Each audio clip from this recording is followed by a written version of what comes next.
Hello, good evening. Can you hear me, students?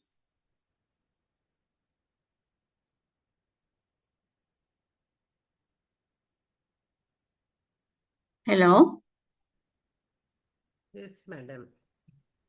Yes. Pradeepa, can you introduce yourself? So, I'm Dr. Selvarani Ilanko. I'm working for Horizon Campus as a head of the department, Faculty of Education. So, can you introduce your teacher? I am a teacher at, in a private school in the Okay. Colombo area. Is it international school or a No, it's a private school. government private school? No, private Huh. school in the Colombo area. Okay. I live So what in is your subject? science Science. Okay. for grade So 6 and 7. 6 and 7, right? So basically you're a science teacher. Okay. Yes. So Pabodhani, can you explain yourself? You're a teacher. No, madam, I'm a HND holder. I'm just take my training now. Uh-huh. So training means teacher training. Yes, madam. 6-month teacher training. Uh-huh. Where?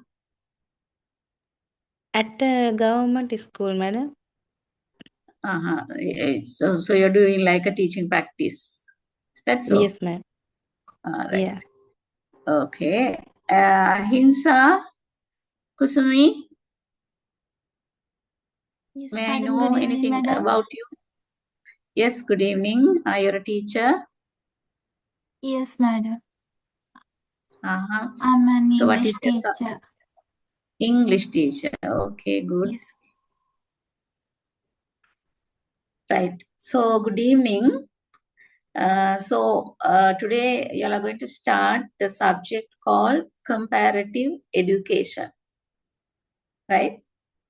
So in that name itself, you can understand you're going to compare education in different countries.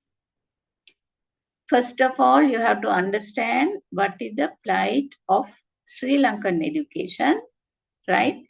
And we are going to compare our education system with other countries, right?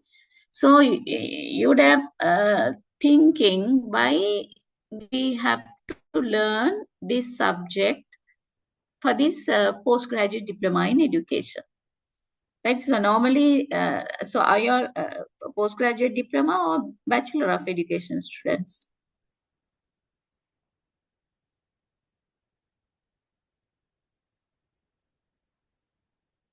Bachelor of Education.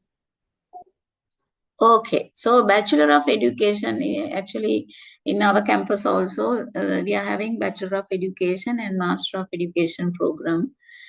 So Bachelor of Education, general program, physical science, biological science, and IT. Master of Education in 3 languages we have, right? Bachelor of Education students means, right? You're under teacher training. It's a teacher training education program, right? So your program is 3 years or 4 years? Do you know that? Right, so 3 years means general program. If it is 4 years with 120 credits, it's the honors degree program, right? So there are 2 types of programs under Bachelor of Education. Okay. So why we have to have this comparative education under this program? So not only you are having comparative education, psychology, philosophical foundation in education, right? So those 3 subjects, right? is essential for a teacher, right? Because you all are going to teach the curriculum syllabuses, right? So to prepare curriculum or syllabus, right, you need these three subject knowledge. You must know psychology knowledge to know the student's level. You have to understand the learner, right? For that, you need psychology knowledge. And philosophy, right? So whatever the philosophy mentioned is educating under education, right? So the philosophy and education both are, right, two sides of a coin. That means you can't separate. Without philosophy, education is invalid, right? So without education, philosophy is invalid, right? So these three subjects are essential for a teacher to understand his or her profession, right? As a teacher, you must understand yourself first, and you have to understand the children, and you have to have a good sound knowledge in your subject. Then only you can teach well, right? So under comparative education, you are going to compare something, right? So first of all, here you can see here you can see this picture. What is going on here?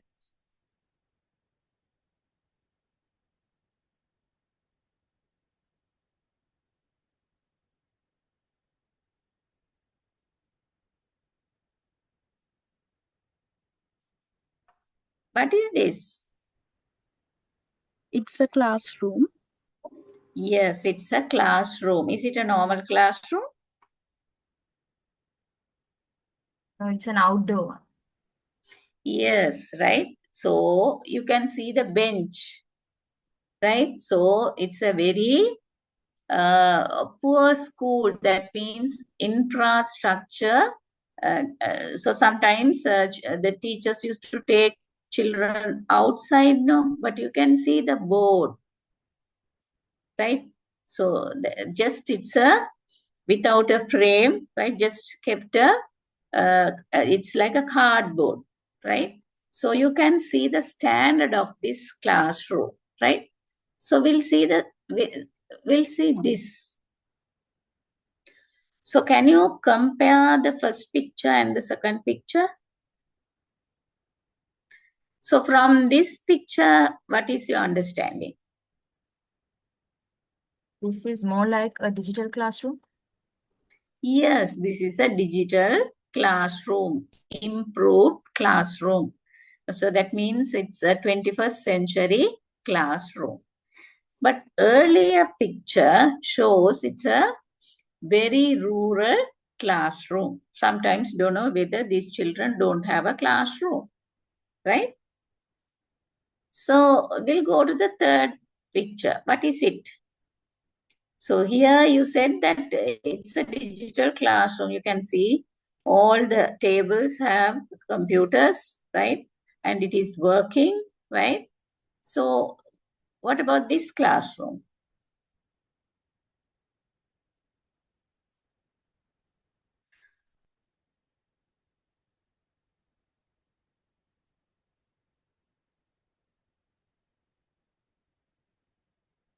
This one is This, more like a lecture hall, isn't it? yes, more than it's like a computer room, but in the earlier picture, the desktops are there. Here you can see all laptops are there. That is the difference, right? So maybe this can be a lecture room also, right? But Smart classroom. yeah, smart. Yes, yeah, we can say it because that smart board is also there. So smart classroom, right? So the second and the third picture shows, right, developed classrooms, not the first one, right? So just we are comparing. So under comparative education, we are going to compare the education, maybe education system. We can compare the schools type, right? So even in Sri Lanka, other countries.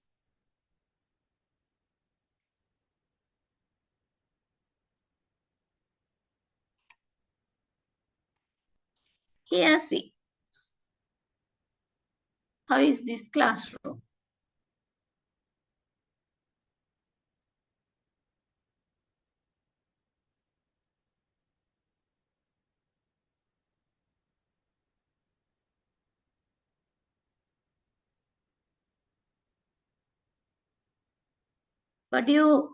How do you feel about this picture?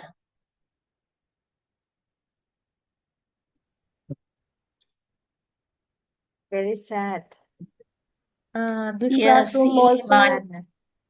yes, yes, right. this There's classroom no, also, yeah. Yes, Selika. without facility, this is the classroom, but without facility. Yeah. So you can see without any roof, right? And you can see how the blackboard is, right? Damaged one, right? And I think even though the teacher writes something, the children can't even read, right? But you can see a lot of children are there. They don't have any facilities to sit even. No chairs, no desk.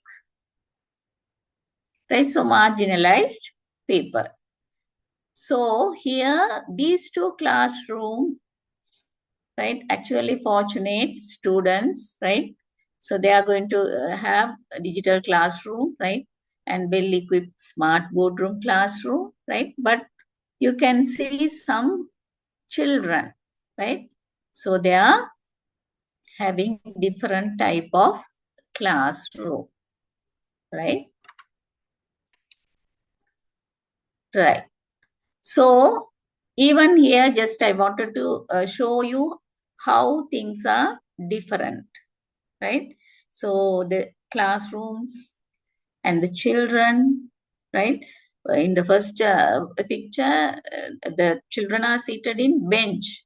In the fourth picture, they are sitting, they don't even have benches to sit, right?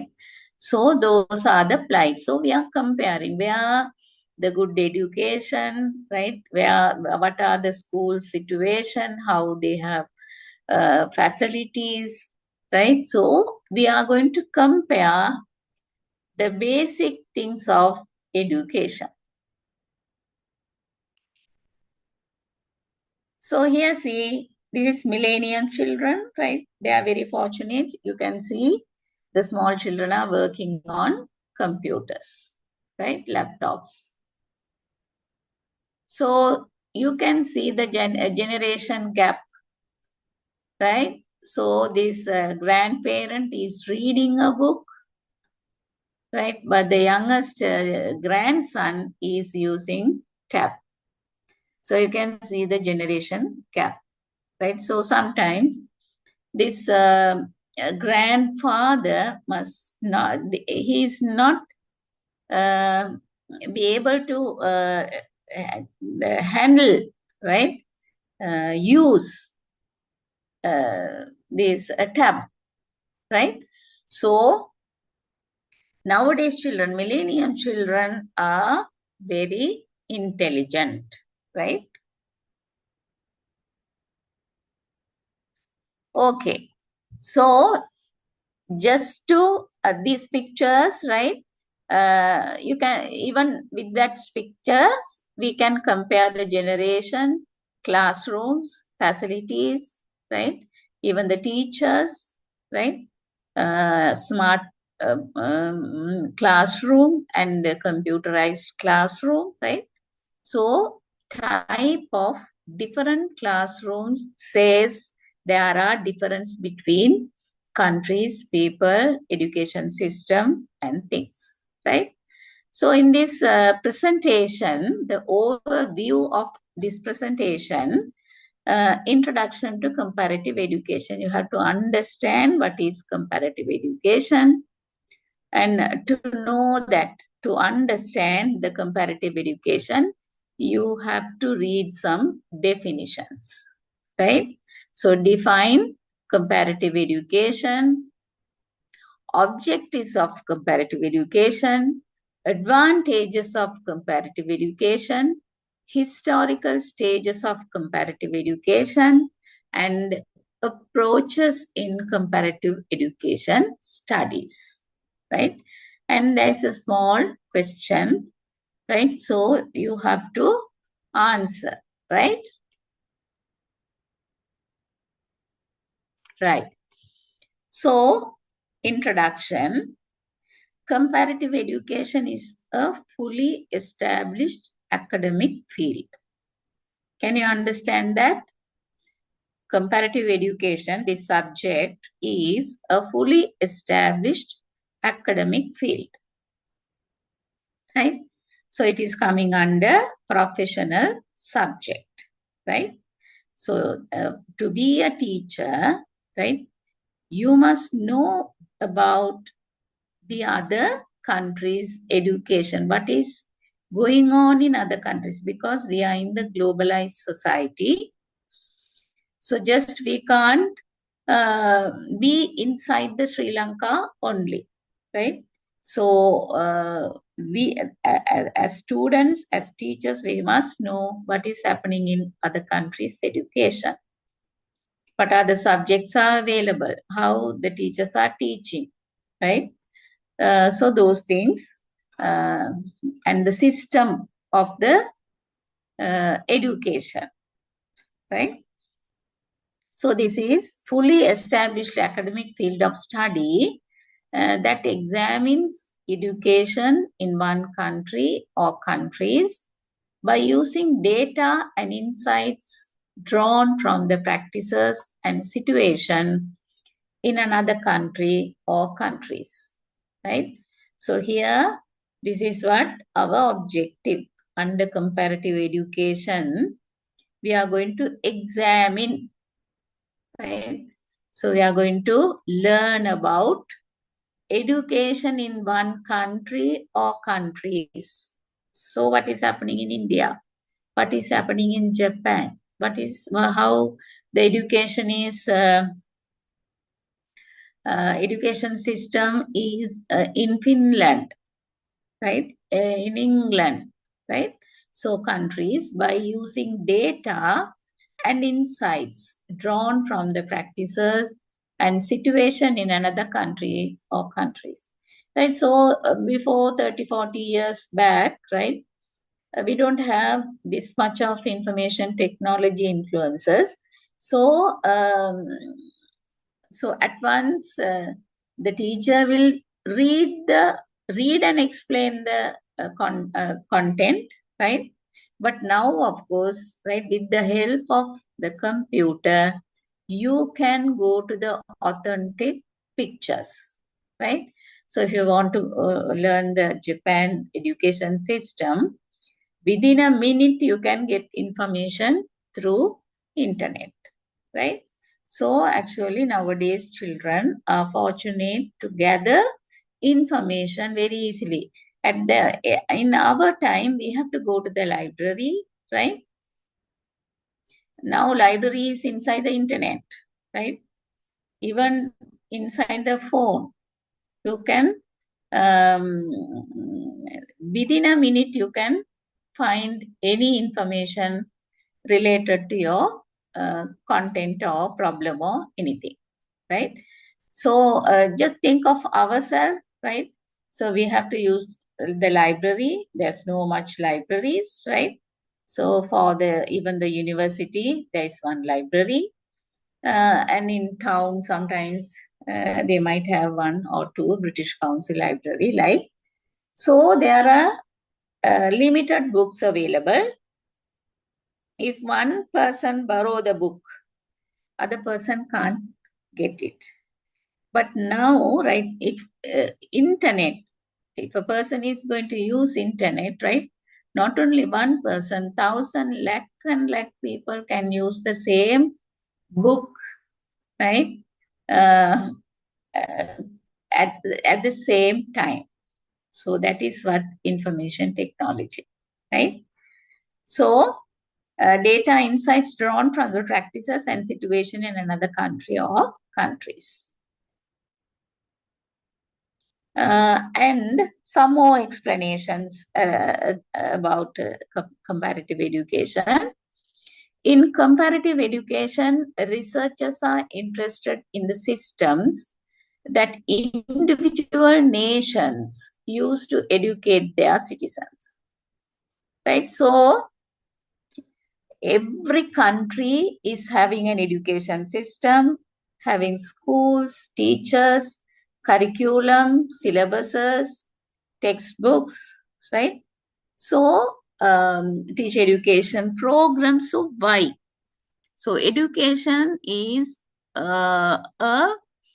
without education, right? So one country can't develop. So so every country used to spend more money on education because through education only they can develop the country, right? So the comparative education researchers are interested in the systems that individual nations use to educate their citizens, right? So in most countries, education is compulsory, right? Even in Sri Lanka, up to grade 9, the education is compulsory. And after that, they can select or decide what they're going to do. But anyway, in Sri Lanka, most of the children are continuing their studies up to O level. So after O level, sometimes if the child is not eligible to go to the A level only, the child will forcibly the child have to leave the school. But now, right, in the middle part, they have introduced 13-year education. So everyone, even though they are failing O level, they can stay up to 13 years. They can learn some NVQ subjects, right? So those are the changes in our education system. So likewise, other countries also must have had some changes time to time. So we must know what changes are took place, right? So that means we are comparing. In Sri Lanka, these things happen. In India, these things happen in which year, right? So then we are comparing, right? So the different system and might compare and contrast those with other nations. So the other explanation, they also create comparisons with a single nation over time,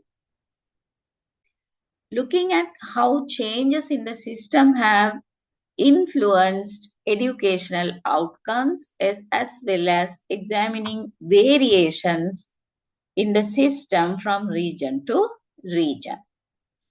Right, so in Sri Lanka also we are talking about urban schools, rural schools, type 1 schools, type 2 schools, 1AB schools, national schools, right? So there are different variations in school system, right? So even we can compare rural schools and urban schools. Why we are calling as urban schools? Why we are calling as rural school? Is those two schools are similar? Are those two schools are having similar facilities, number of students, teachers, right? Opportunities. So we are comparing. So the programs and courses in comparative education are offered in many universities throughout the world, and relevant studies are regularly published in scholarly journals such as right? So there are comparative education journals are available. International Review of Education, that is also one journal. That means they are publishing. Mediterranean Journal of Educational Studies, International Journal of Education Development, right? So when we are talking about development, we have to, how we can say it's a developed country, it is not a developing country. So we are comparing, right? So this is Vernon Mallinson gave a definition for comparative education.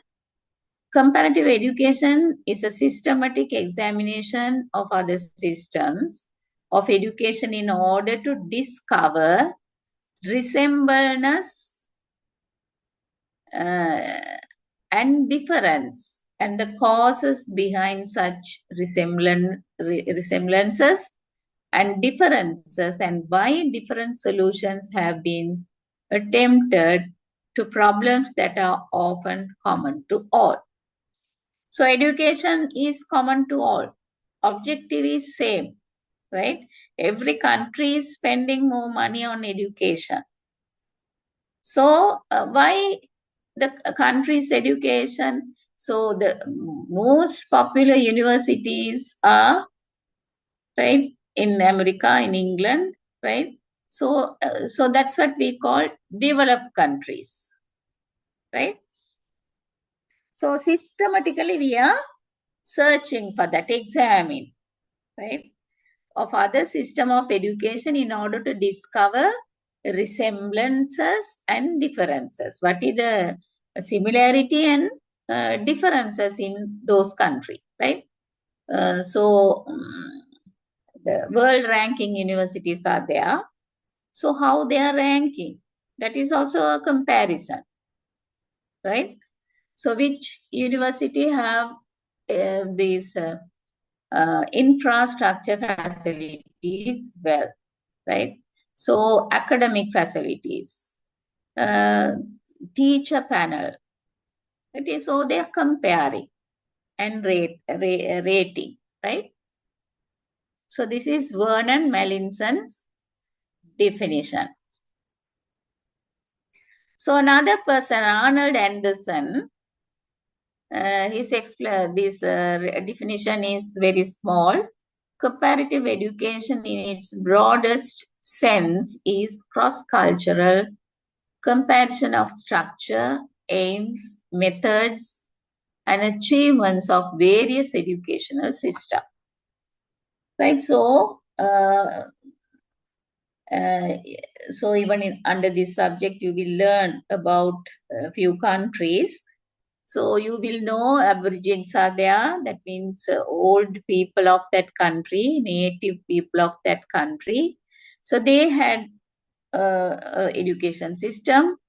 So how they are going to adapt the new system, because their generation, so the native people are very less in numbers, right? So so how countries are differently performing in education, right? So those things you have to learn under this subject, right? So definitely, if we are going to compare America and Sri Lanka, America is a multicultural country. Sri Lanka is also a multicultural country. But the thing is, we have only 4 type of people in Sri Lanka. But in America, there are a lot of the tropes, because all are migrating to Australia. The same thing with England, Australia, right? So Kendall, his definition, comparative education is a comparison of various philosophies of education based not on theories but on the actual practices. When you study foreign systems of education, your own philosophy is challenged and you arrive at clear analysis of your system of education. So just now you got a point why we are learning, why we have to learn comparative education, right? So foreign systems, what is going on in other country? How is their education system? Education system means how they have divided the group. So in our country, in Sri Lanka, primary, early childhood education, primary, junior secondary, senior secondary, then university, right? So that type of system is here. O-level exam, A-level exam, grade 5 exam. That is the system of Sri Lanka. So what is the system in UK? What is the system in India? Right? So even we can compare the education programs too, right? Okay, so philosophy of education. Is anybody aware of philosophy of education? Right? So I have told you, right? Education and the philosophy is, right, two sides of a coin. So if one side is education, means the other side is philosophy. If you cut the coin into two, right? So the education will be on one side, the other side will be philosophy. But is that after cutting the separate the coin, is it valuable? Can we buy something from by giving that cutted this coin? That is invaluable, right? So here the philosophy of education means, right? So there are things we have to learn under education. What is education? Right? So why we are learning? Right? Why teachers? What is the teacher's responsibility? Why teacher? What is the teacher's role? Right? So those questions are coming under philosophy, but it's related to education, right? So when you study foreign systems of education, your own philosophy is challenged and you arrived at clear analysis of your system of education. The other thing is each and every teacher must have his or her own philosophy of education. That means you are going to teach the students, you are going to give the education to the students. You're going to share your knowledge to the students. How you are going to share? What is the method you are using? Right? What type of lesson plan you all are writing? When you write your lesson plan, what are the things you have to consider? All the things are in philosophy. Right? So by using that philosophical thoughts in education, right? So that's what, so the whatever the philosophy says, right? So they are implementing in education, right? Right. So the objectives of comparative education. Why we have to learn comparative education? To describe educational systems, processes, or cultures. Right. So if we are knowing only the Sri Lankan education system as a teacher, it is not enough. We'll be able to compare with Indian education system close by. What they are doing. Right. So what is the type of schools there? Right now in Sri Lanka, what are the types of school? Right. So you are teachers. So you can answer for these questions. What are the type we have? What is the system of Sri Lankan schools? Already I have mentioned the type of schools. I missed one AB. type. Yes. Government. Right. Government schools. Yes. AB schools. What is it? 1AB schools, yes. 1C school. Yeah, type 1 school, type 2 schools, national schools, international schools, right? Boys schools, girls schools. Yeah, boys school, girls school, and that means Semi-government school. trilingual mixed schools, right? Maybe trilingual, 3 medias are there and only 1 media. Only Sinhala students are there, only Tamil students are there, only Muslim students are there. So that type of things are in Sri Lanka, right? So at the same time, we have to think then India is also a multicultural country. So how they are having a school system, right? So that's what if we are going to learn something new.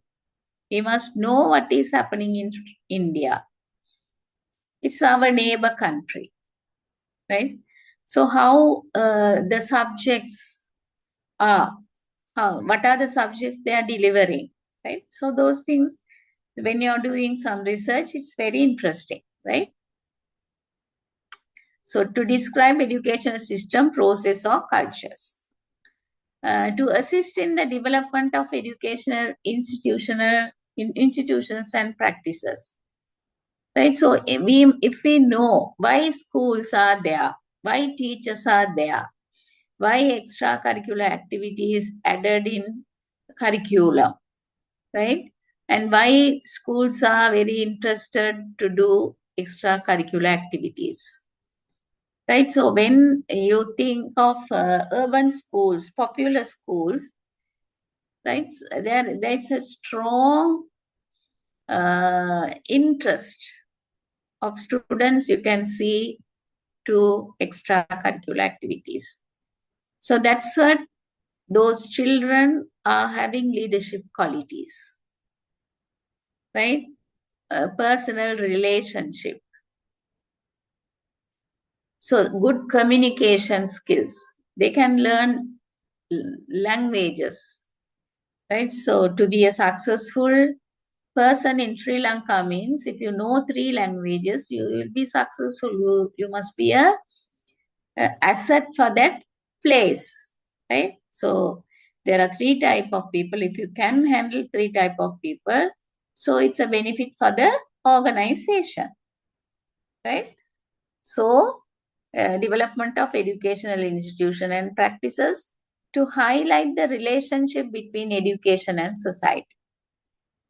So the children are educating in schools and you are sending them to the society.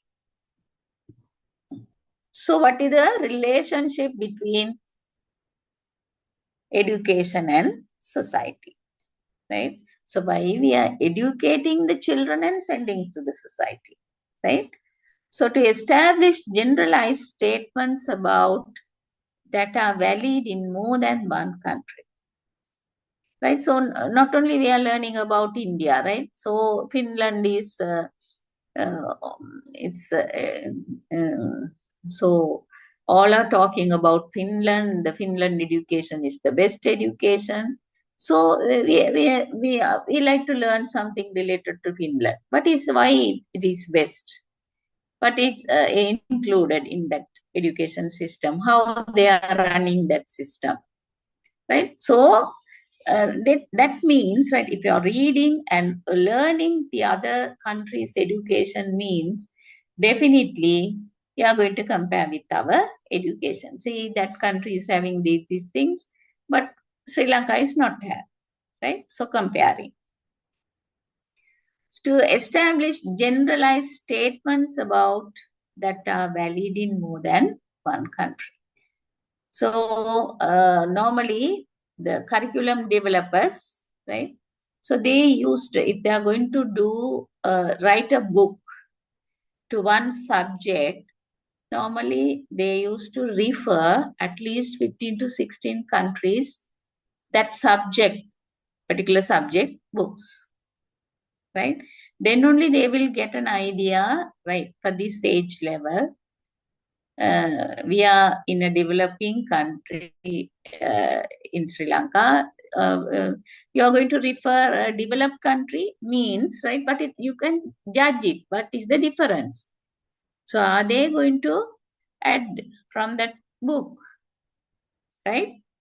So this is the objective of comparative education. So advantages of studying comparative education, right? So what is the advantage? Why we have to learn comparative education?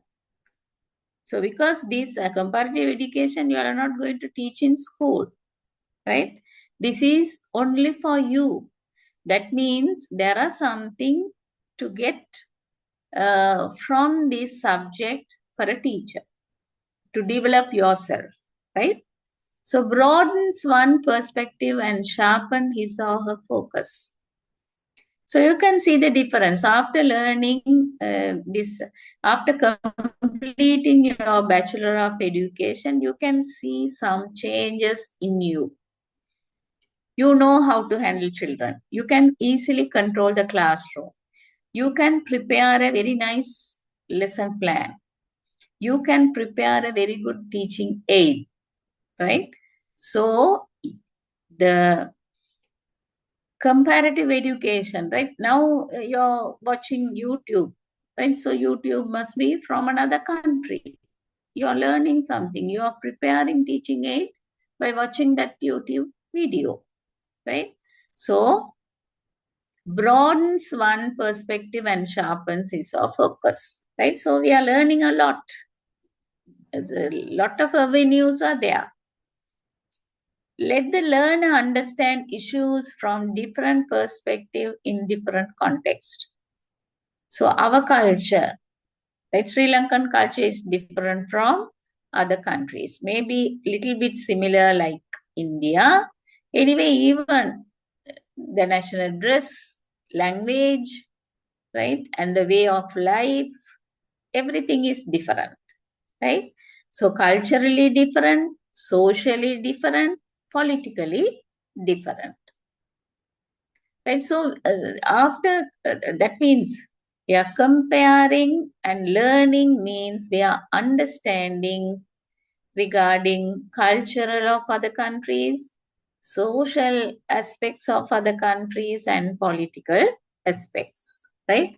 So every country is having different idea. Their policies are different. According to that only they are ruling the country. And expands understanding beyond own localized perspective. Helps to undertake cross-cultural investigation. Cross-cultural investigation. So we are going to learn, right? So we are going to check grade 7 science book in 15 countries. So from that we can learn the cross-cultural investigation, how they have prepared the book, what are the things inside. Those countries gave priority for which side, right? How many lessons are there? How that book was printed? Is there any pictures, relevant pictures, right? So encourages multiple interpretation of the issue, develop the critical thinking skills of a global citizen. So critical thinking means you are thinking, right? Our education system is this, but Finland have different education system.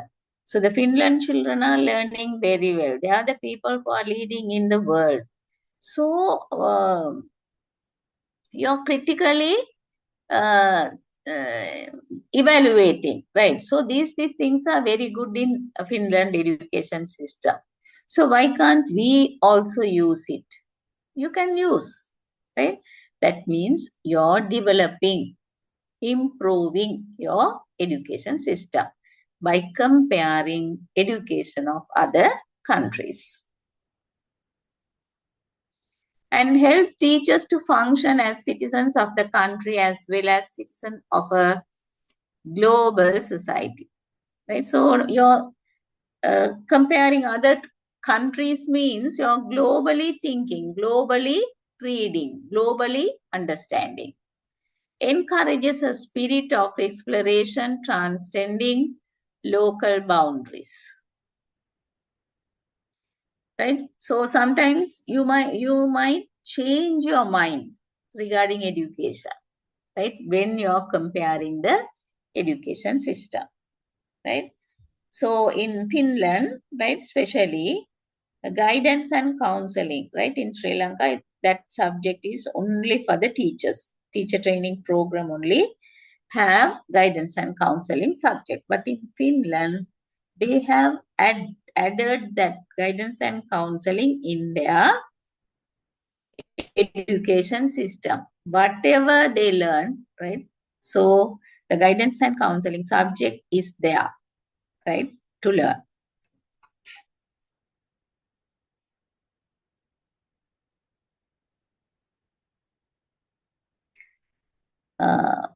And create awareness that educators in different parts of the world are wrestling with similar issues, right? So the problems, we are checking whether the problems and issues are same in other countries too.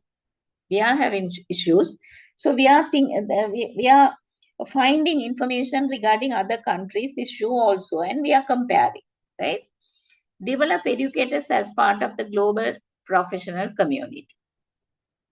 So without philosophy, without comparative education knowledge, without psychological knowledge, nobody can't allow to prepare the curriculum. Curriculum developers have to have this knowledge.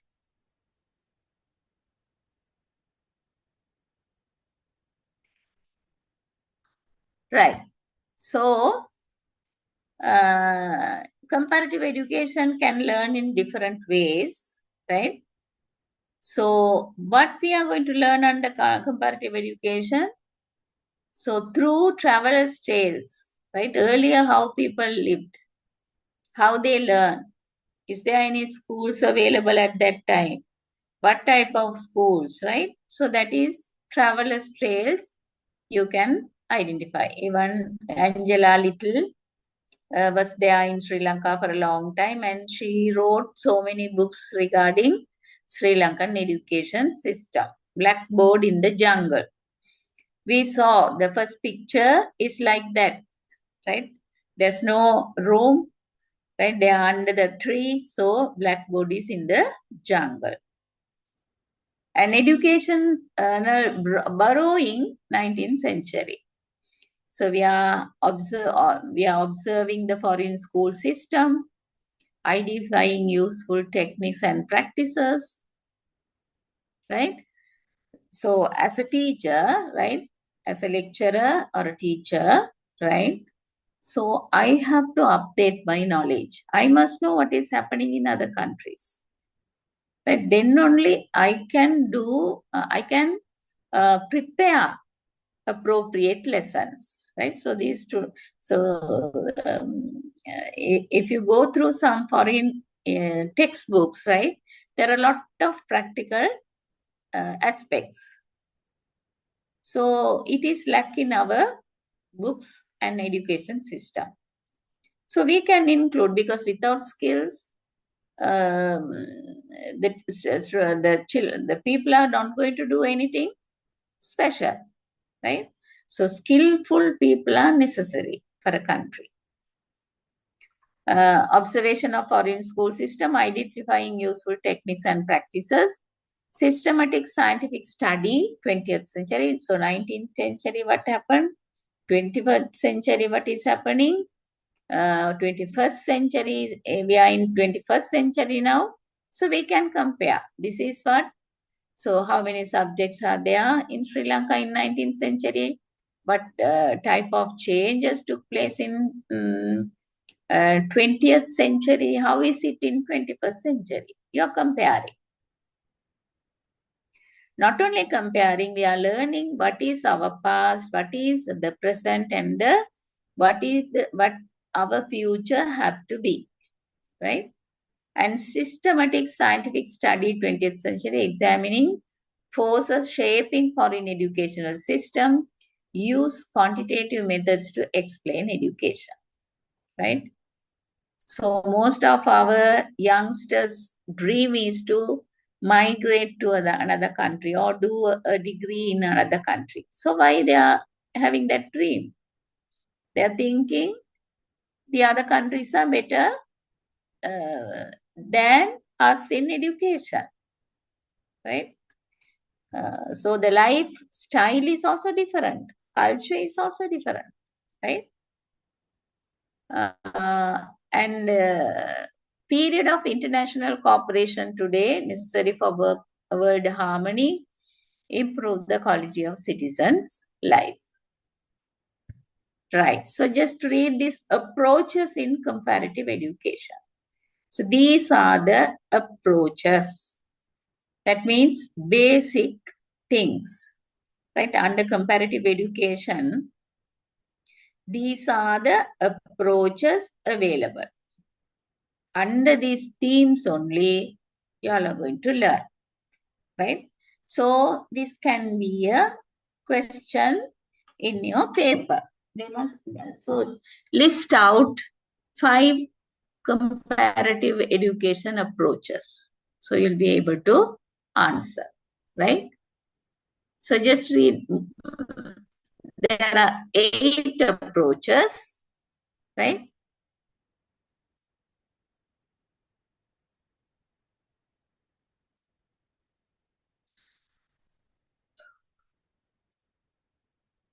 So the problem approach, case study approach, area study approach, historical approach, descriptive approach, international approach, scientific approach, integrated approach. So we'll see one by one. Problem approach, right? So theme, right? Theme means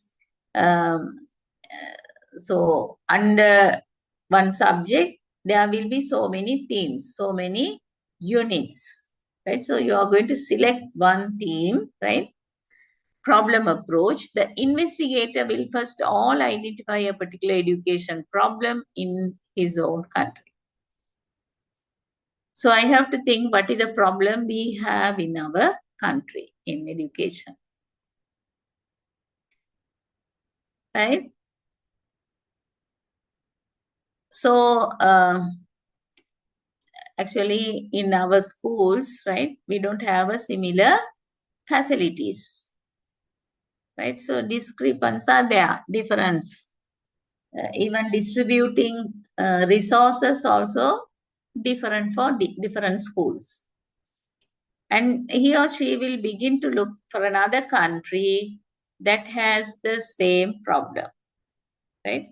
So first we have to understand what is we are having in our country, and you can check whether the same problem is having influencing another country. And also will study the education problem of that country in relation to the culture. Whether there is any problem, is there any racism, or is there any conflicts between cultures. And he or she will also examine the solution applied to such problems by the affected country. So while you're reading other countries' system, what is happening in other countries, you will get an idea to solve your problem, right? So there's a problem approach. That means you're approaching through a problem, what we are having.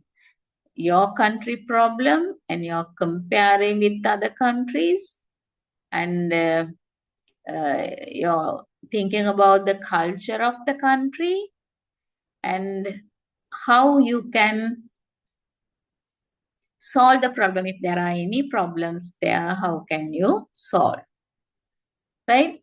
So that is problem approach. Second one is case study. Is anyone knows about case study?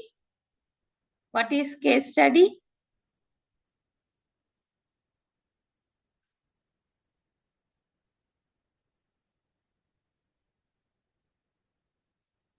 What is case study?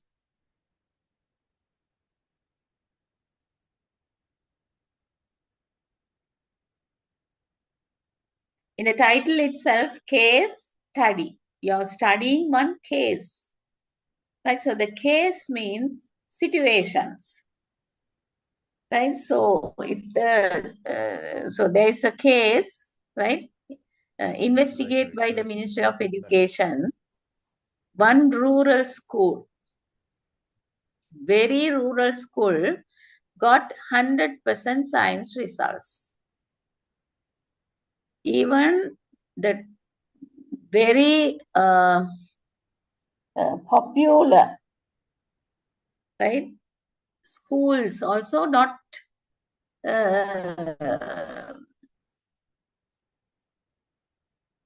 got 100% results, right? That means no one failed in that school in science. But even the town schools like maybe Ananda, Nalanda, Royal, St. Thomas, St. Peter's, right, and girls' school Visakha. So there are famous schools. No, even no one schools got 100% results in science, but the particular village school got 100% results. Maybe 100% results means no need to have all D's or A's, no, right? Simple passes even. If the children got through, that is 100% results. Right? So it is a case for Ministry of Education. They appoint a panel to search, but how it happened, how they got 100%, whether it's a genuine results or any other things, or if it is a genuine one, how they got 100% results. Right? In the same way, they have done a research. The Japan people done a research in a Kurunagar school in English. Right? That means that Kurunagal school also very rural school, interior school, but that school children can speak English fluently, right? So how it happened? So it's a case, right? So case study approach. Here see what is case study. Education comparativist from one country can go to another country to study the system of education of that country, right? So people went and did a research in that Kurunegala school as well as that another very rural school, right? So one person can go to another country and study their education system. Means that means it's a comparative study, right? So educational system of many countries and compare such educational systems with his or her own educational system. So second one is only one country, even they compare 2-3 countries together. The problem with this approach is that as a human being, the investigator may not be totally objective, unbiased, or not prejudiced in his report. Because the person is the researcher is going to do this on his own.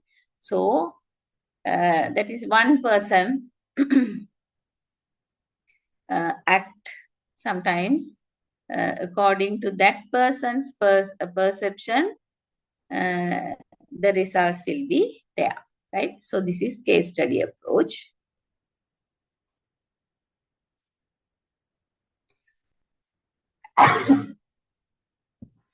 Other one is area study approach.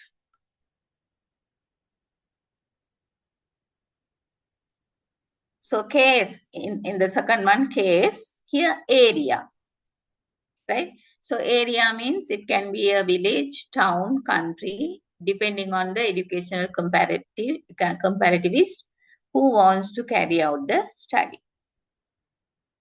So you can normally, if you want to compare, right, Kandy and Colombo, right? So even in Kandy, how many rural schools are there and how many urban schools are there, right? Otherwise, how many schools are there into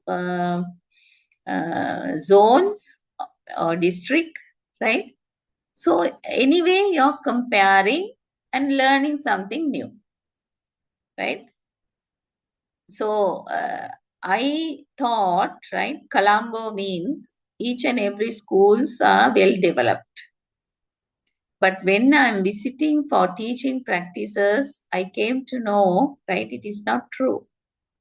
There are famous schools, right, they are in Colombo. Other than that, there are very undeveloped schools also there in Colombo, right? So that means there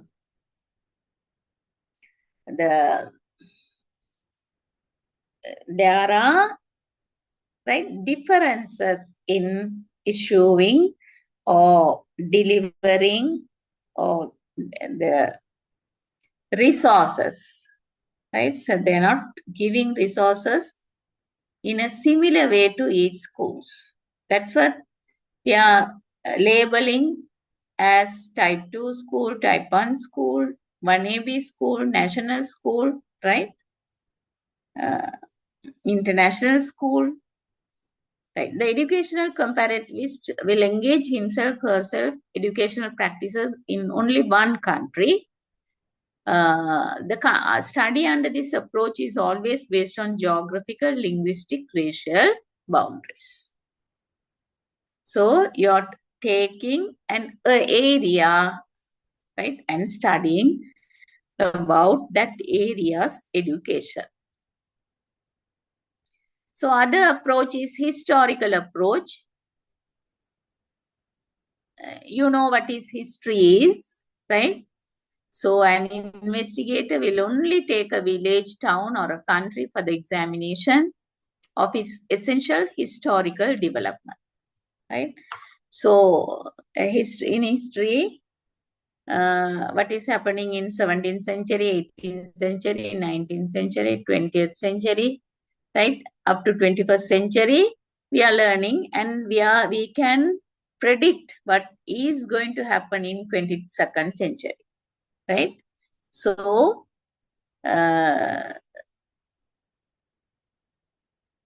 so historical development, even if you can take one school and do the historical development of school, when the school is established, how many students are there in the first year, how it is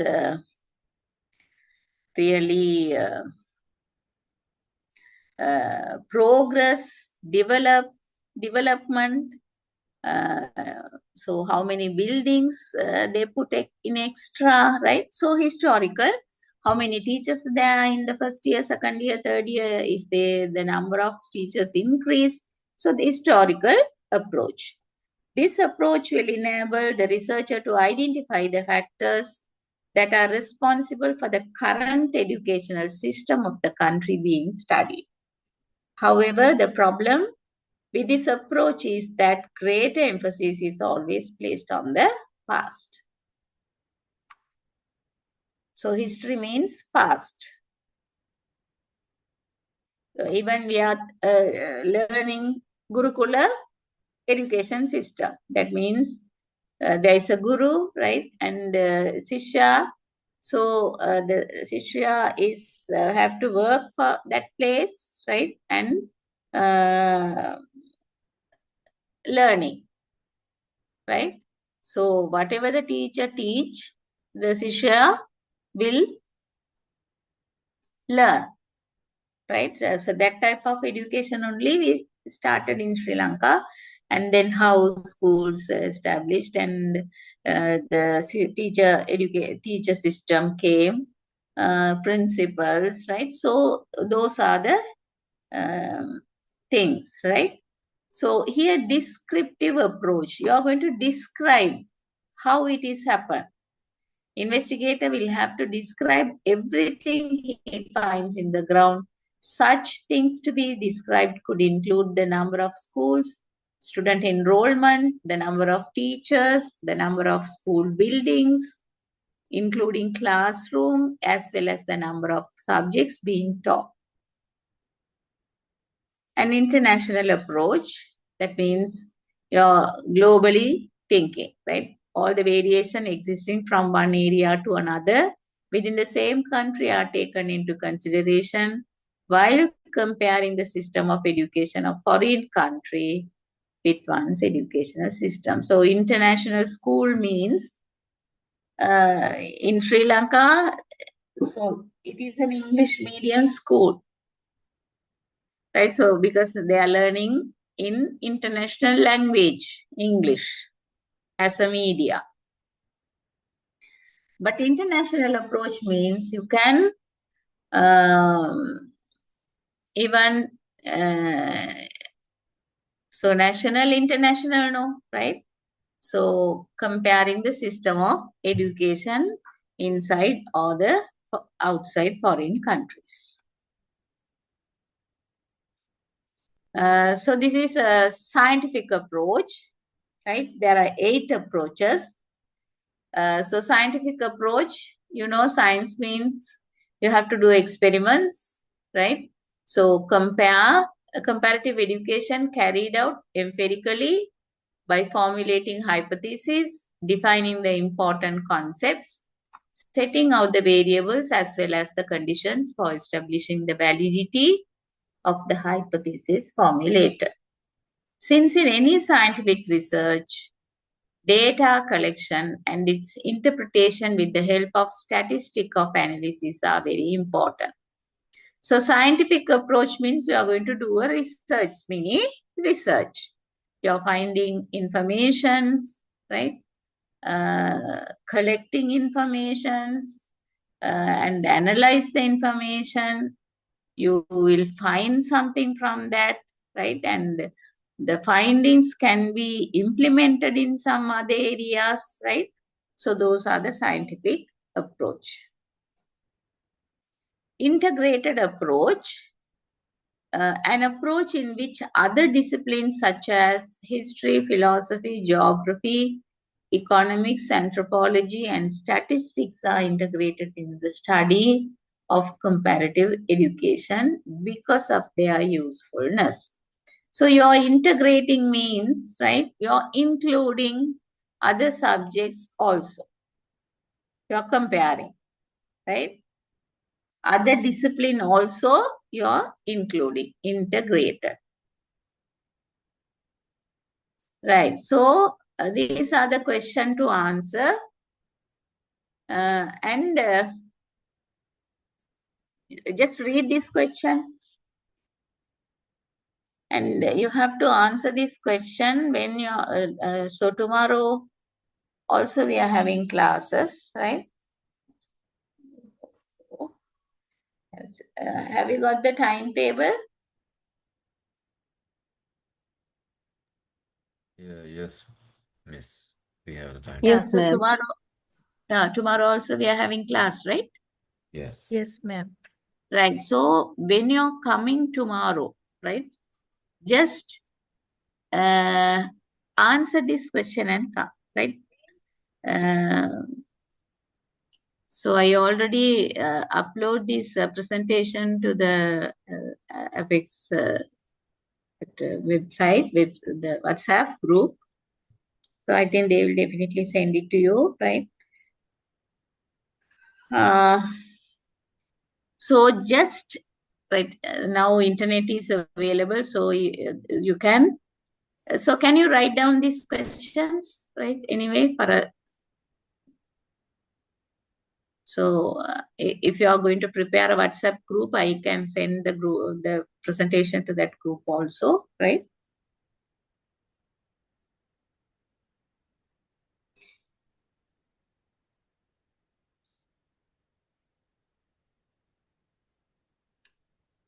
Madam, can't you upload the presentation for the Zoom chat here?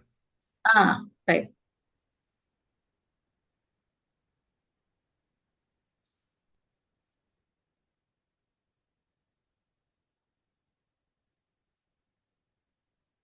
Just write down these questions. I will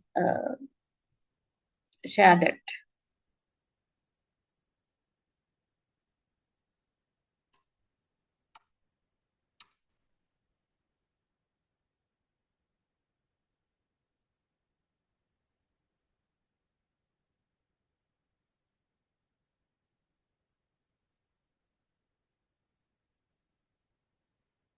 So this is, right, just an introduction to comparative education. So we learn what is comparative education, few definitions, right? And some explanations, extra explanations. And then what are the approaches in comparative education, right? Just an introduction. So now we are going to move to the second presentation. So from that, we are starting the content of comparative education.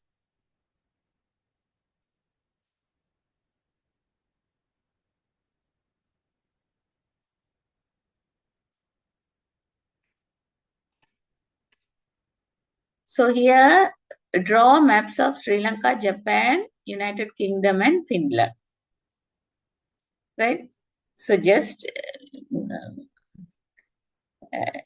you have to you know what is map, right? And you have to find the place where about it. So why the map? Land area, geographical importance, population, ethnic groups, languages used, literacy rate, economy, food, housing, dresses, festivals, life expectancy, religions, and other cultural practices and historical importance. So the fourth question, of course, a little bit, but anyway, try, right? So that means here just you're starting to compare Sri Lanka, Japan, UK, and Finland. What is Sri Lankan land area, Japan land area, United Kingdom, and Finland? So what is the geographical importance of these four countries?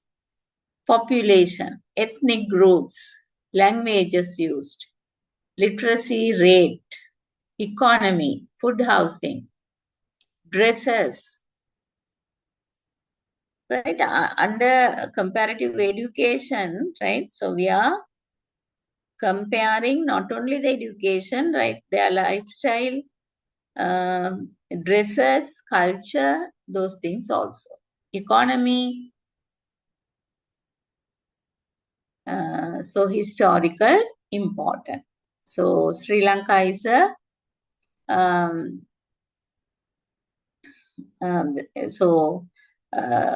a tourist country, right? Everyone like to come to Sri Lanka. They like it.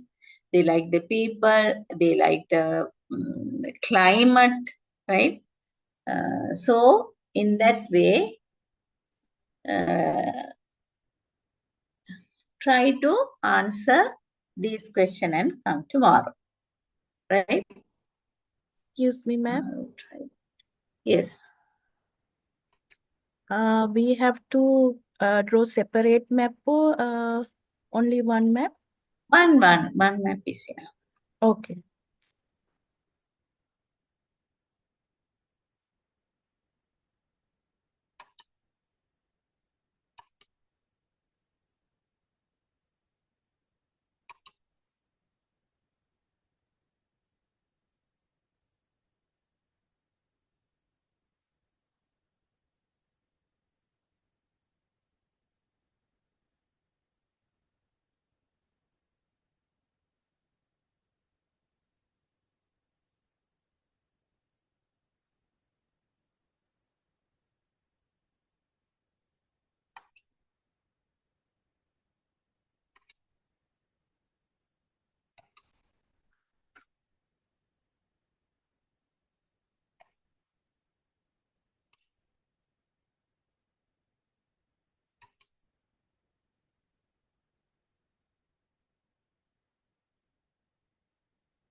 especially for teachers, right?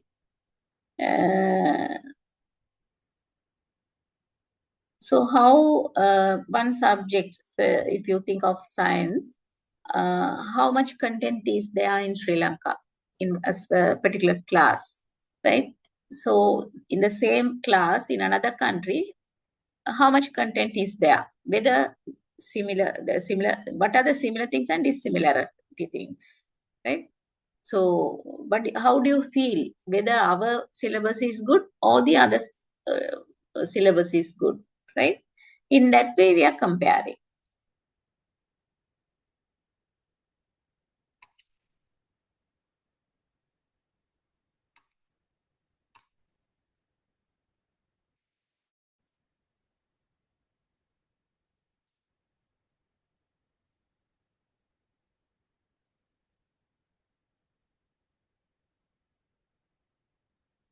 Right, okay, I shared both, right?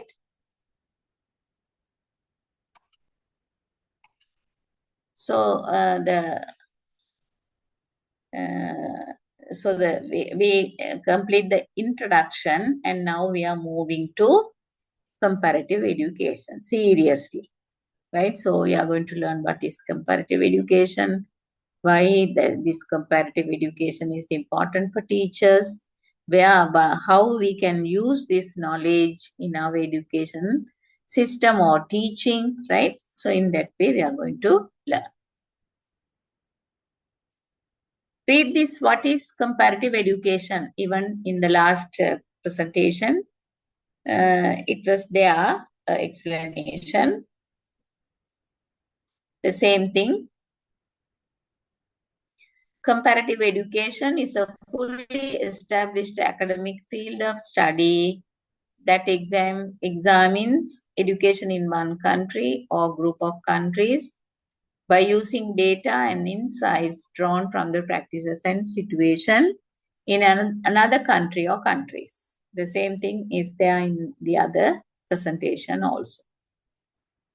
Right. So, programs and courses in comparative educations are offered, right, in many universities throughout the world, right? So many universities means whatever the education have education faculty, they are going to have teacher education programs. In each teacher education program, so this subject was there, right, throughout the world. So the field of comparative education is supported by many projects associated with UNESCO and the National Educational Ministry of various nations. Right? So that is also important. So the field of comparative education is supported by many projects associated with UNESCO. So what is UNESCO? Have you heard this name before? What is it?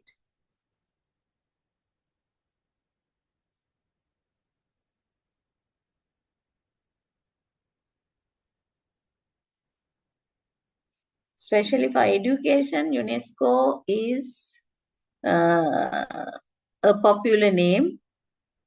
Every teacher must know about this name. United Anyone? United Nation Education, Scientific and Cultural Organization. Yes.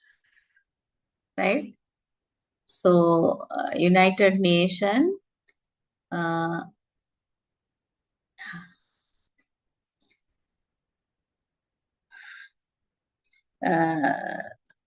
social cultural organization, right? So recheck it, right? But UNESCO is a non-governmental organization always helping to improve the education of the world. Right? They are doing a lot of research. They are giving opportunity for scholars, right? And they are doing the conducting lot of awareness programs, right? So UNESCO is not only working for Sri Lanka, all over the world it is working, right? Especially for marginalized people, right? So under comparative education, there are three things we have to learn. First one is natural factor. Race, environment, and language. Every country is having these three things now. Natural factors. Race, environment, and language. What are the language they use? So in India, there are 16 languages using. Right, in other countries, right, the lot of languages they are using, but a medium of instruction may be most of the countries have as English, right? And the mother tongue will be the second language, right? So natural factors you have to consider, religious factors you have to consider, and secular factors, humanism, socialism, nationalism. This LISM is related to philosophy, right? So, secular factors. Humanism, right? A student have to be a human. Humanism. Socialism, right? So, why children are coming to school? The school will socialize the child. That means that school will teach how to survive in the society, how a child have to behave in the society, how a child can survive in the society, right? Socialism and nationalism. So in this, these are the factors we have to consider. And comparative methods in education, 1964, right? So historically, we are going to learn what happened in the past, right? He describes comparative education as making sense out of the similarities and differences among educational system. So in 1964, the concept is comparing similarities and dissimilarities in, among countries. Comparative education is the analytical survey of systems of education across national borders with the view of establishing similarities and differences. So by learning similarities and differences, right, so we can grab good things from the education of other countries, right? So the other countries have included information technology far behind. But our Sri Lankan education system included information technology theme, right, into the A-level system very recently, right? So here, purpose. Why we have to study comparative education, right? Just read and see whether you can understand. Just read once.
Right? The purpose of studying comparative education. Why we have to study?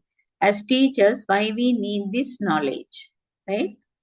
So there are various reasons. The prospective teachers means right now you all are prospective teachers. Right? So especially the prospective teacher's name will come to the College of Education. Students, right, while they are learning, they are prospective teachers, not yet they recruit as teachers. After completing national diploma in teaching only, they will get the appointment. That is a pre-service education, right? Pre-service teacher training program. So after completing the program only, they can be a teacher. So before that, prospective teachers, right? They are going to become a teacher, right? So the prospective teachers and reforms of education in any country of the world, right? So, especially why comparative education have to study? So the reasons, right? Description. The most basic utility of comparative education is to describe education system, learning communities with their social context in order to satisfy the yearning of knowledge, which is part of the human nature. So describe, you will be able to describe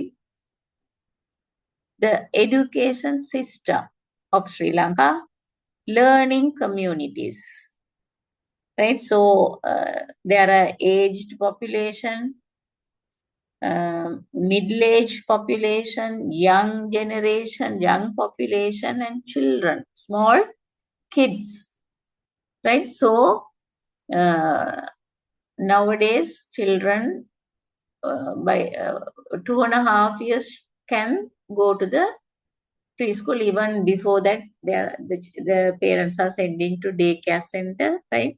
So daycare center people are try to do something with those small children.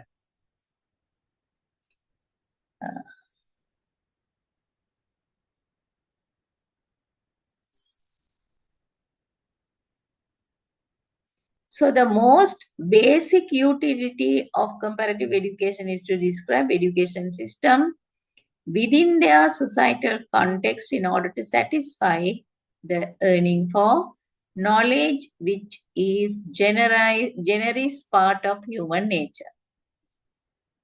Right. So, if you see historically, even in Sri Lanka, where our origin people, so their community, right, and how they are learning, how they are communicating with others, the language, right. So regional wise, people are speaking different languages in different ways, even the same language in different ways, right? The foremost justification of comparative education is intellectual. Study comparative education because they wanted to know understanding and interpreting. Right? So if you're learning the comparative education only, you'll be able to compare.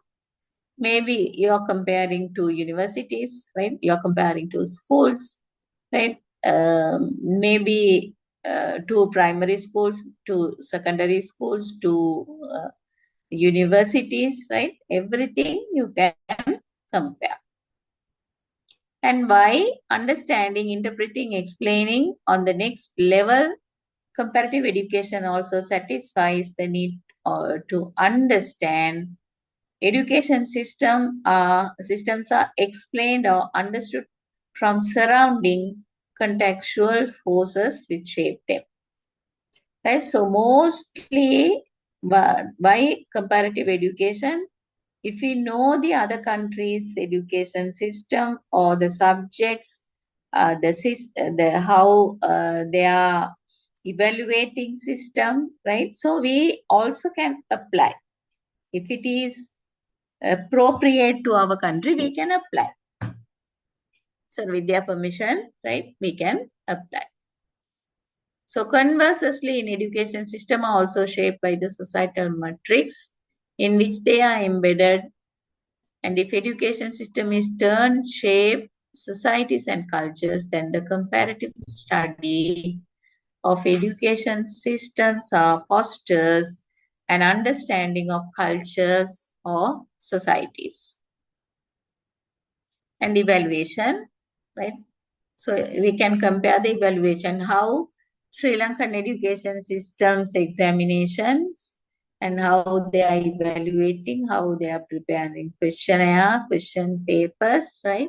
So what is happening in other countries, right? Evaluation, comparative education serves the purpose of evaluating education systems, the own education system as well as the universal evaluation of education system.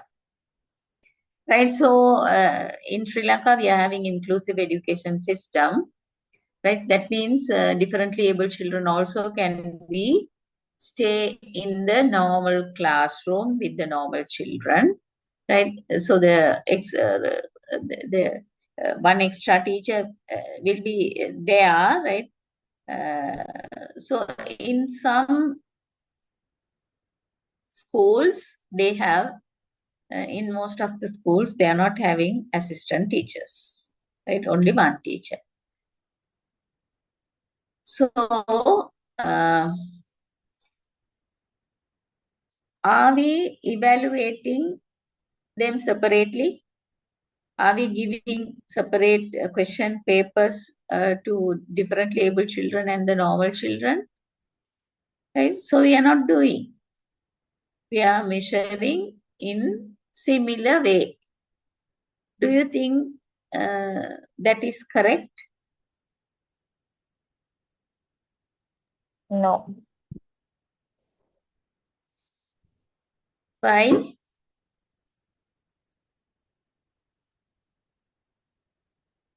Just give your idea. You're correct. The answer is no, right? So I need some more explanation why it is not. Actually, we have what we are doing is we are giving the same paper for all, but it is not a correct thing. Why? We know that child is differently able children. Differently able means something different from the normal children, right? So there can be difficulties, right? Learning disorders, right? So as a teacher, we have to understand, right? And how those type of children, inclusive education is running in a country, what they are doing, right? So those things are very important.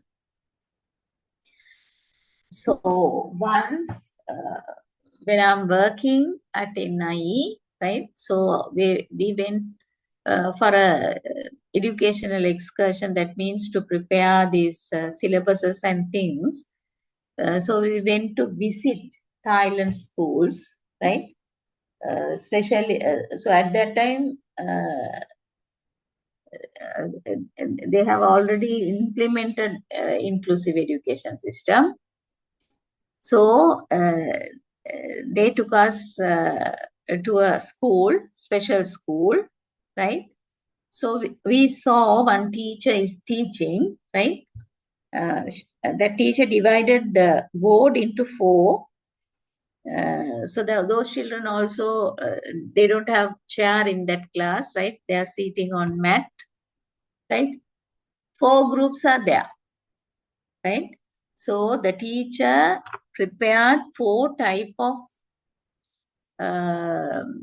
this evaluation, right?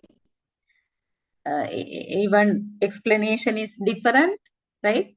So one by one, teacher is explaining. First group, second group, third group, fourth group.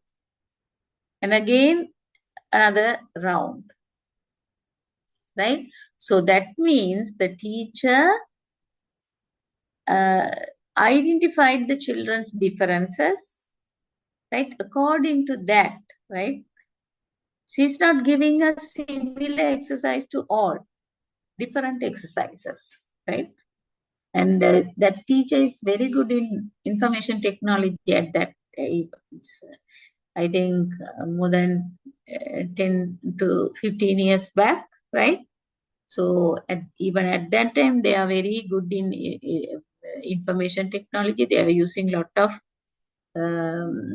these electrical items in that class.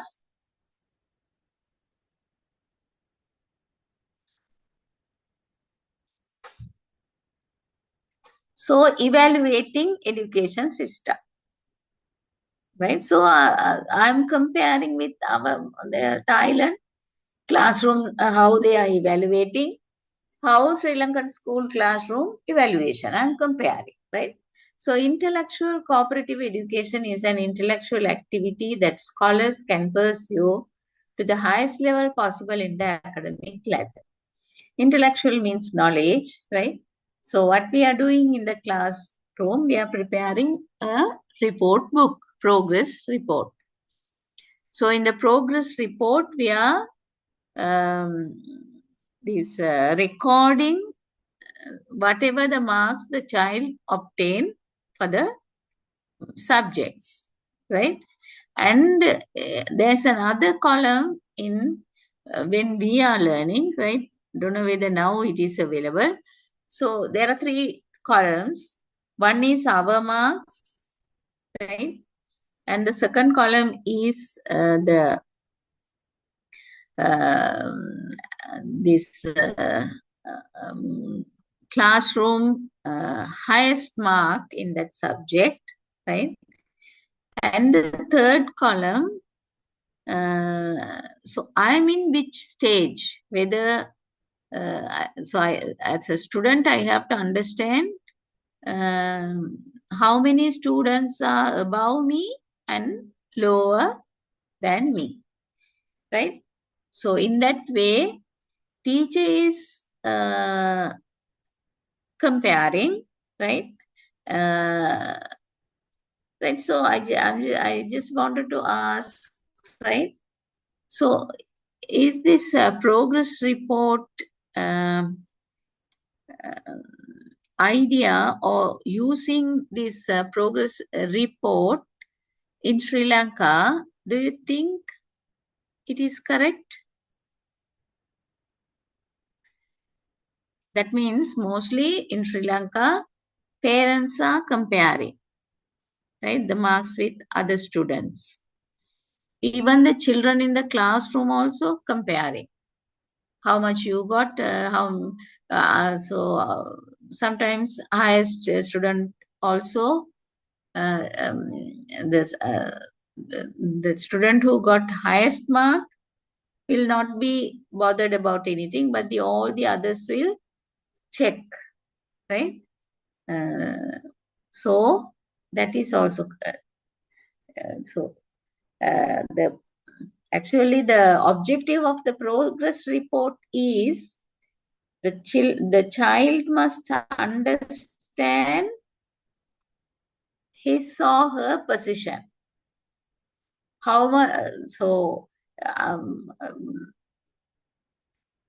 I think in the second column, they are putting the average of the subject, no? So average is there whether I'm above the average or lower the average.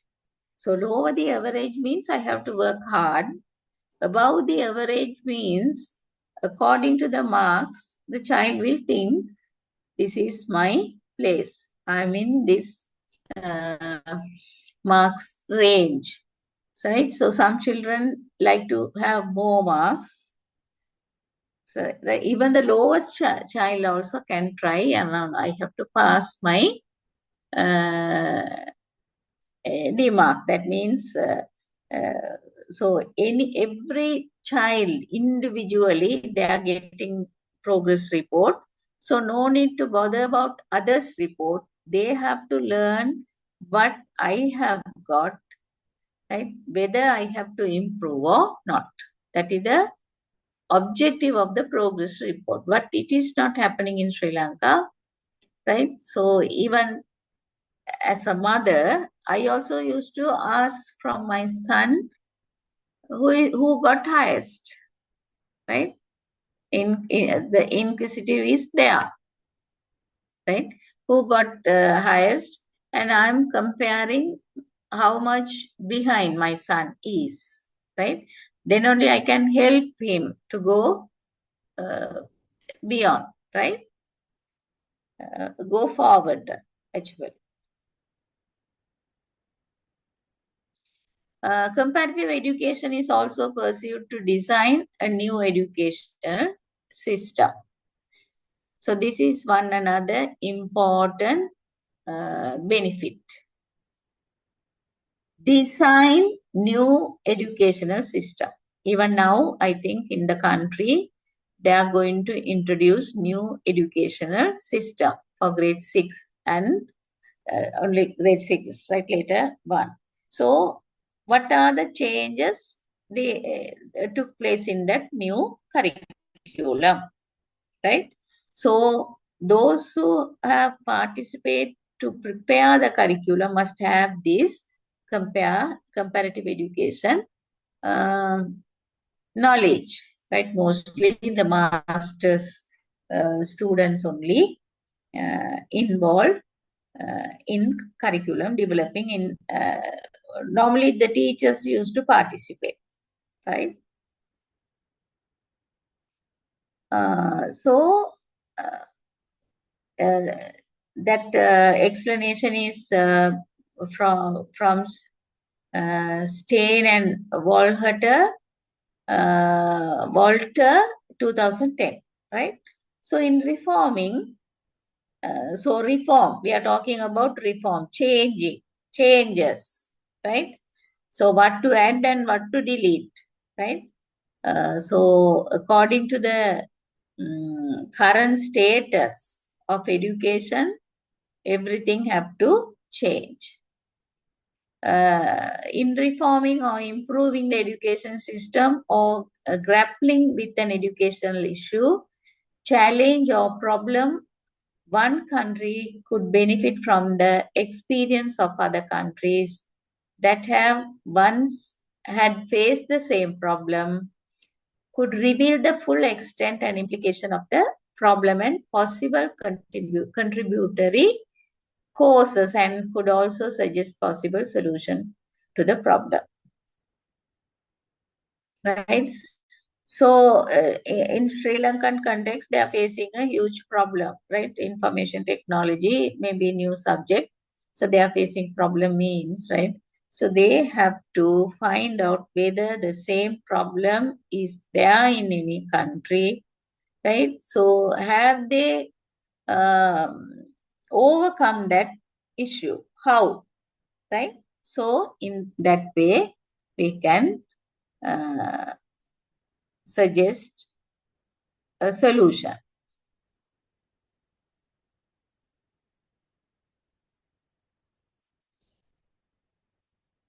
So read once, right? See whether you can understand.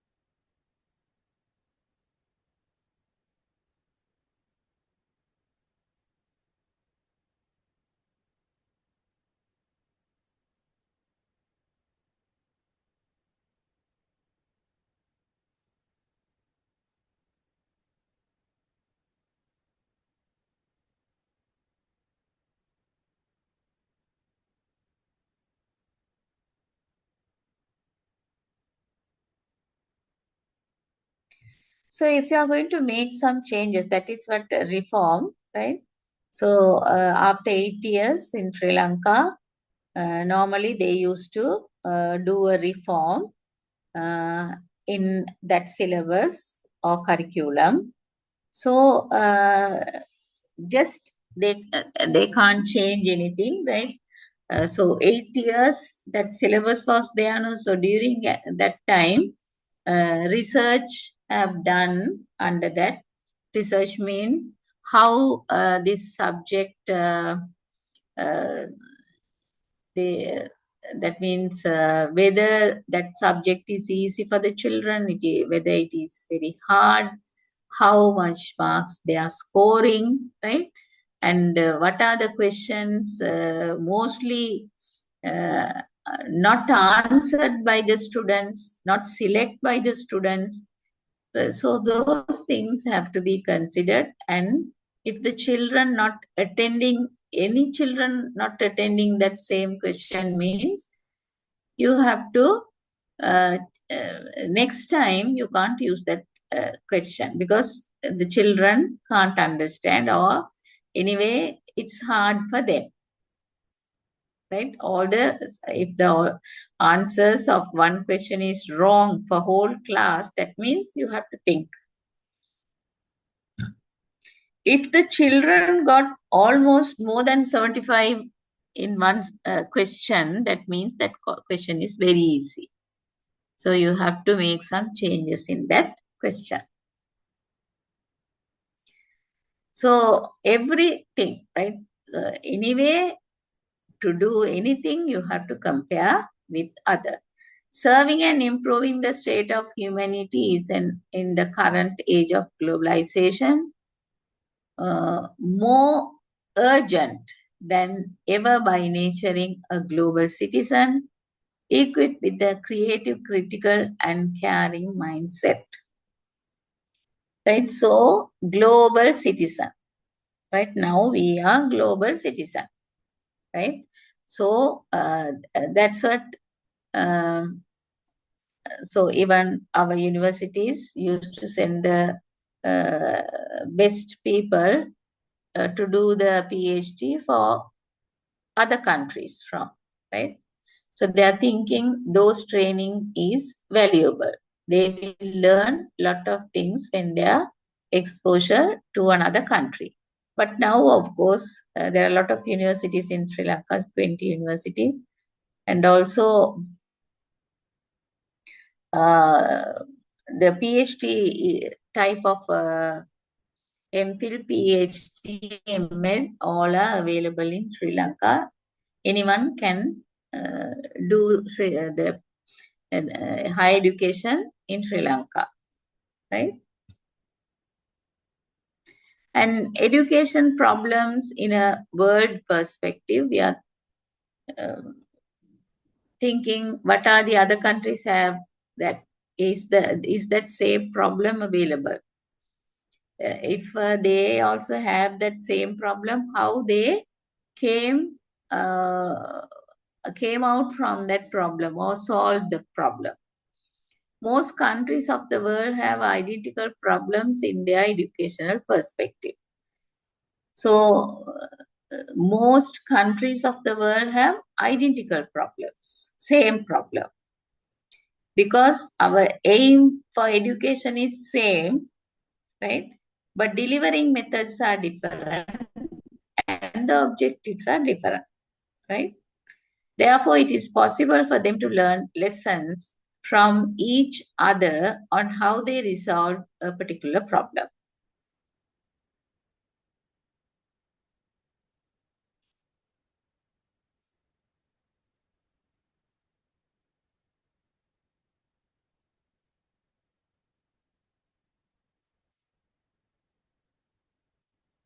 So the comparative approach would yield a deeper understanding of educational problems and their solutions.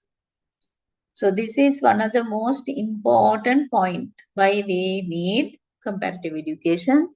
So to understand of educational problem and their solution. As a teacher, this part is very important. You have to understand the educational problem first, and then you have to find the solution, right? In this era, the purpose of comparative education would be better understanding of the changed circumstances and to have better equipments to fulfill new responsibilities. So, how many students know what is going to happen in grade 6 now under new reforms? I think the training also did pop it to teachers. So, what is going to happen in grade 6?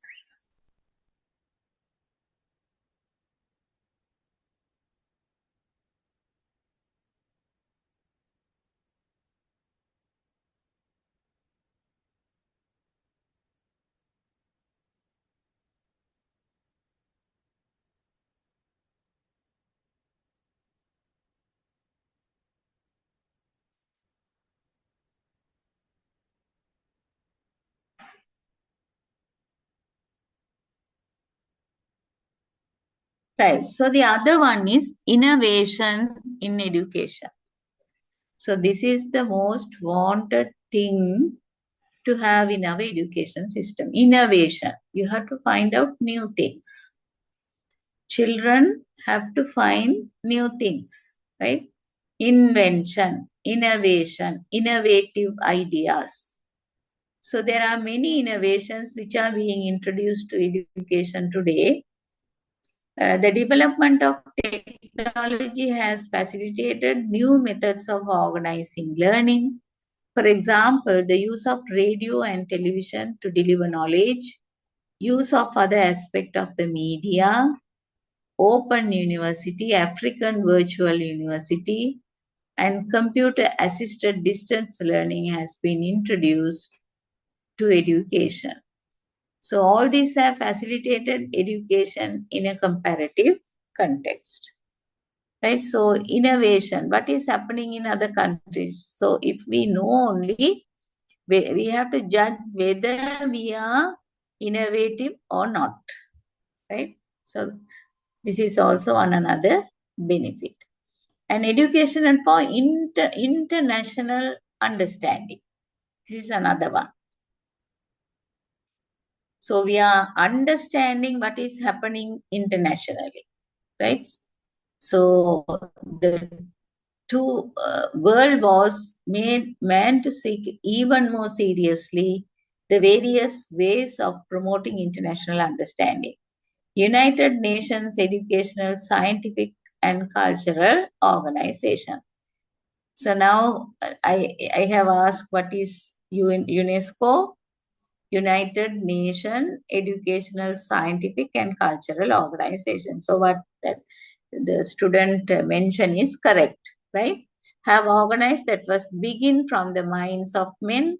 Therefore, in order to stop another war from occurring, international understanding is essential so that national pride can be curtailed in the people's mind. And to understand other nations of the world, their philosophies of life, education, culture, and sociology, and to understand the forces, be they geographical, cultural, local, and religious influences influencing their life.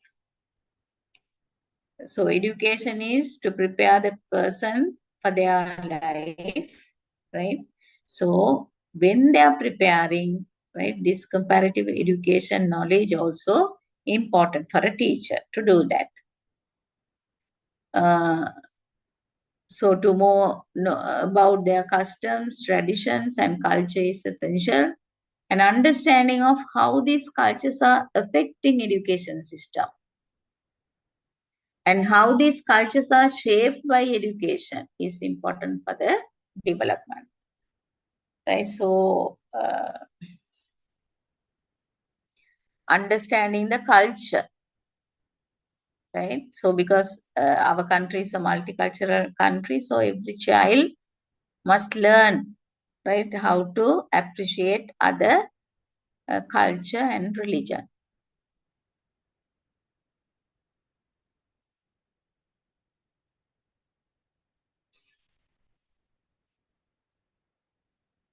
Exchanging student, teachers, and other social workers is intended to promote an international system of education.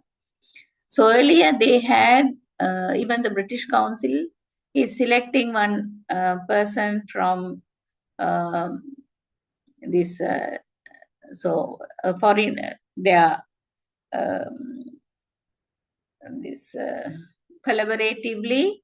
They are doing a project, right, with another country. If the teacher did well, right, if the teacher is extraordinarily performed, right, so that country will offer a trip for the teacher. It's a motivation, and also the teacher can go and have an exposure in that country, right? So that is international understanding. So that teacher will learn how that country is doing the particular class, right? So engaging student system, when we are in the school, right? So a group of students visited to another country, that country students came to Sri Lanka, like. So importance of comparative education in an age of individualization and human rights, the individual level is destined to assume ever increasing importance of comparative education. So this is a very old subject, but still we are having, because to prepare something, documents, right? And even to prepare a syllabus curriculum, definitely the comparative education is important. So we will learn later regarding Finland, right? So how the Finland is came to the top in education, what is the system they are doing, how the primary is working, and the secondary, those things we can learn. So here there is another activity. So this is also have to be done by you all. Using your own words, define the words comparative education. Discuss the advantages of prospective teachers studying comparative education. How can you, as a teacher in the classroom, make profitable use of comparative education? That means how you are going to make use of this comparative education knowledge, right? So here 3 questions, earlier 3 questions. So all 6 questions, everyone have to try, right? So no need to write paragraph and paragraph, right? Just wrote a small, simple answers, right? So you have to read the answers tomorrow to me, right? So any feedback, please? I need some feedback because this is the first class. Have you understood? How is my tone, speed, right? So if there is anything to be changed, you have to tell me. Madam, your presentation is very good. I understood very well, and your tone is good, and everything is very clear. Thank you. Okay, thank you. Welcome. So if so any other comments are there, right? So if anything to be changed, please let me know, right? So we are going to meet tomorrow, and just you write simple answers for those 6 questions. That means whatever we learned today only, you have to utilize in those questions, right? So it's a eye opener, and also it's a little bit a revision, right? So we are going to do the 3rd presentation. I already uploaded. If your time permits, just go through and come. Just read and come, right? So we will do the 3rd presentation tomorrow. Okay. Good night. Right, thank you. Good night, and thank you, ma'am. Madam, good night. Okay. Good night. Thank you, And madam. please, everyone have to come, right? So then only just listening to the recording is, I think, for repeatedly you can listen, but for the first time, right, you have to participate with me, right? If you have any clarification or question, you have to ask.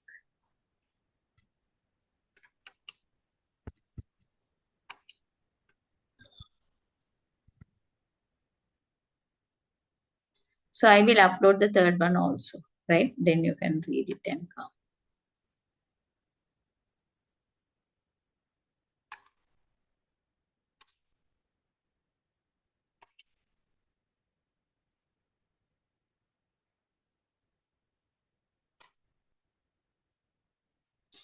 Okay, children, good night.